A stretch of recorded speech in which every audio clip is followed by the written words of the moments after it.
Olá pessoal, hoje o vídeo é sobre funções. Vamos começar então analisando o primeiro exercício. Eu tenho aqui uma função g de t envolvendo duas raízes quadradas. Bom, nosso objetivo aqui é determinar qual é o domínio dessa função g de t. Vamos relembrar um pouquinho o que é o domínio. Então vamos escrever aqui. O domínio da função g deve ser um conjunto formado por todos os elementos t pertencentes aos reais que tornem a função g de t definida. O que a gente pode entender por essa expressão? A gente está imaginando então quais os possíveis valores da variável independente que vão efetivamente levar a algum valor da variável dependente, que é o g de t. Isso quer dizer definida. A função vai existir para esses valores de t. No nosso caso específico, a gente pode notar uma coisa, que a função g de t ela é a soma, no caso aqui, a diferença de duas funções f. Estou chamando aqui de f1 e f2. Não é? Teremos então f1 de t, a raiz quadrada de 3 menos t, e a função f2 de t vai ser a função raiz quadrada de 2 mais t. É interessante analisar o problema dessa forma, porque a gente pode reescrever essa definição que está um tanto quanto abrangente demais. Então vamos lá. Se a gente analisar então a função g agora como a diferença dessas duas funções f, a gente pode escrever que o domínio de g é formado por todos os t reais, tais que f1 de t e f2 de t simultaneamente, não é, estejam definidas. Ou seja, nós precisamos encontrar valores reais que tornem ambas as funções definidas simultaneamente. Isso quer dizer que podemos escrever que o domínio de g é o domínio da f1 intersecção com o domínio da f2. Ou seja, podemos analisar o problema em dois passos. Primeiro, determinando o domínio de f1, após isso o domínio de f2 e finalmente fazendo a intersecção entre os dois conjuntos. Vamos começar então pela f1. Tenho aqui f1 de t, vai ser a função raiz quadrada de t menos t, 3 menos t. Vamos então analisar primeiramente a função f1 de t. Qual é o domínio dessa função? Quais os valores de t que definem a função f1? Bom, a função f1 é uma raiz quadrada. E no conjunto dos números reais, a gente só pode extrair raiz quadrada de números maiores ou iguais a zero. Então, o domínio de f1 é o conjunto dos valores t reais, tais que 3 menos t seja maior ou igual a zero. Bom, podemos especificar ainda mais isso daí. 3 menos t maior ou igual a zero significa t menor ou igual a 3. Então, o domínio de f1 pode ser escrito como os valores de t reais, tais que t menor ou igual a 3. Podemos escrever isso na forma de intervalos também. Podemos escrever então que todos os t's de menos infinito até o valor 3, incluindo o 3, formam o conjunto que é o domínio da f1. Então temos por enquanto o domínio da função f1. Podemos fazer o mesmo agora para definir o domínio da função f2. Vamos fazer aqui f2 de t, raiz quadrada de 2 mais t. Novamente, o domínio dessa função f2 é o conjunto de todos os t reais, de tal forma que 2 mais t seja maior ou igual a zero. Novamente, porque a função f2 é uma raiz quadrada, nós só podemos, no conjunto dos reais, extrair raiz quadrada de números maiores ou iguais a zero. Então, isso pode ser reescrito como conjunto dos t reais, tais que t seja maior ou igual a menos 2. Na notação de intervalos, a gente pode escrever fechado no menos 2 até o infinito. Bom, mas o problema não nos pede o domínio da F1 nem da F2.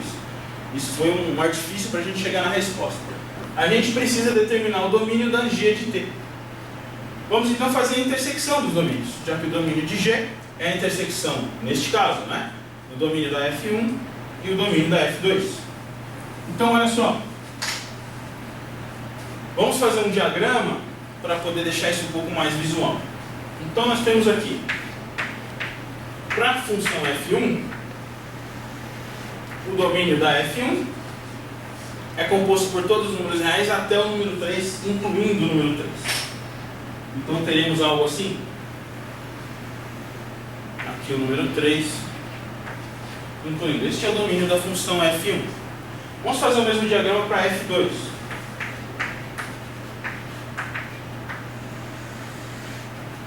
Aqui são os valores de t. Para a função F2, como a gente viu aqui, o conjunto domínio é formado por todos os números desde o menos 2 até o infinito. Então podemos marcar aqui o ponto menos 2. Esse é o conjunto domínio de F2. Para fazer o domínio de G, a gente faz a intersecção entre eles. Olha só. Domínio da função G vai ser, portanto, a intersecção desses dois intervalos, e nós teremos então fechado em menos 2, fechado em 3. Lembrando, né? A intersecção dos dois conjuntos é formada pelos elementos que estão nos dois conjuntos simultaneamente. Então a gente pode finalmente escrever o conjunto domínio de G. Domínio da função G, na notação de intervalos, é do menos 2 até o 3. Ou a gente pode escrever também da seguinte maneira: é formado por todos os t reais, tais que menos 2 menor ou igual a t, menor ou igual a 3. Essa é a resposta para esse primeiro exercício. Nesse segundo exercício, vamos analisar então o domínio, a imagem e o gráfico dessa função h de t, uma função racional. 4 menos t quadrado no numerador, 2 menos t no denominador, então é uma razão de polinômios. A gente pode escrever essa função como a razão dos polinômios p de t por q de t. E a vantagem de se lembrar desse tipo de notação é poder analisar o domínio da função h de maneira mais simples. Por quê? Sendo uma função racional, h de t está definida sempre que o polinômio q de t for diferente de zero. Então a gente pode escrever o domínio da seguinte maneira: o domínio de h é então o conjunto de todos os t reais, tais que q de t seja diferente de zero. E agora a gente pode especificar mais o que quer dizer q de t diferente de zero. Vamos dar uma olhada nisso. Então, olhando para essa expressão, o que a gente está querendo dizer, então, é que 2 menos t deve ser diferente de zero, portanto, t deve ser diferente de 2. E aí fica fácil agora. Esse domínio, então, é o conjunto de todos os números reais, com exceção do número 2. Então a gente pode escrever até de uma maneira mais compacta. Isso aqui, então, são todos os reais menos o número 2. Esse é o domínio da função h. Para poder investigar a imagem e o gráfico, eu vou começar primeiro pensando no gráfico do h de t, que aparentemente é bastante complicado. Desenhar gráfico de função racional, às vezes não é uma tarefa muito fácil. Mas vamos analisar com um pouco mais de calma.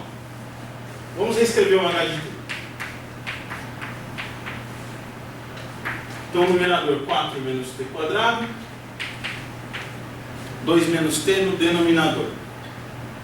Se a gente lembrar um pouquinho de fatoração, a gente pode reescrever esse numerador da seguinte maneira: 2 mais t, 2 menos t. E é fácil verificar que isso é verdade, né? Teremos aqui 4, menos 2t mais 2t se cancelando, menos t quadrado, a gente retorna ali no numerador. Embaixo teremos 2 menos t. E aí, pessoal, vem aquela vontade de cancelar os termos iguais. A gente não pode fazer isso indiscriminadamente, temos que pensar bastante. Sim, eu vou fazer o cancelamento, mas eu preciso me lembrar, eu não sei dividir por zero. Então eu só posso realizar essa operação de cancelamento se eu garantir que nessa operação o t jamais vai valer 2. Então, esse cancelamento só funciona se t for diferente de 2. E nesse caso, a nossa função h de t se torna uma simples função linear, t mais 2. Inclinação 1, intersecto com eixo y valendo 2. Mas, sempre lembrando, t não pode valer 2. Então isso é muito simples de desenhar o gráfico. A gente pode cometer um erro sério, erro que inclusive aparece em calculadoras gráficas, em computadores que fazem esse tipo de gráfico. Nós temos que tomar cuidado. O computador não vai pensar nesse cancelamento porque ele faz uma resolução numérica e ele não vai cuidar disso. Então a gente tem que fazer isso de maneira mais simples. Vamos relembrar então, a gente fez aqui o cancelamento, chegamos à conclusão de que h de t é uma função linear, com a exceção do número 2. Né? O que isso quer dizer na prática, pessoal, é que não existe h calculado em 2. Isso é importante a gente entender. A função não está definida nesse ponto. Vamos então traçar o gráfico do h de t. Eu já tenho aqui um sistema de coordenadas, e a gente sabe então que h de t é uma função linear, a exceção lá do número 2. O intersecto com o eixo y ocorre em 2. Quando t é 0, a função vale 2, então este é um ponto da função.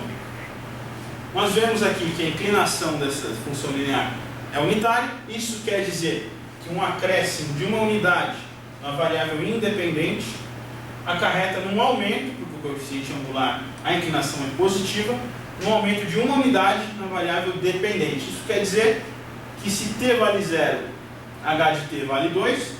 Quando t vale 1, h de t deve valer 3. Isso significa inclinação. Então esse aqui também é um ponto da função. Então a gente poderia inclusive pensar em colocar t igual a 2 nessa expressão e encontrar h de t valendo 4 e marcar esse ponto aqui.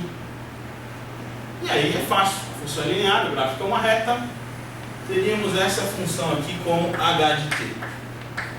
Se a gente parasse por aí, a gente ia tomar uma decisão errada e dizer que a imagem são todos os números reais. A gente não pode esquecer dessa informação aqui. Não existe a função h para t igual a 2. A função não está definida. Então, aqui existe um buraco na função. Ela não é definida nesse ponto. Bolinha aberta para ela. Então, nos softwares você não vai ver isso. Então, tem que tomar bastante cuidado. E isso faz com que, analisando o gráfico, a gente possa escrever a imagem da função h como sendo todos os reais, com exceção do número 4. Esse é um exercício bastante simples, mas mostra um pouco sobre funções racionais, esboço de gráfico e também a tomada de decisão quanto a domínio e imagem. Até o próximo vídeo.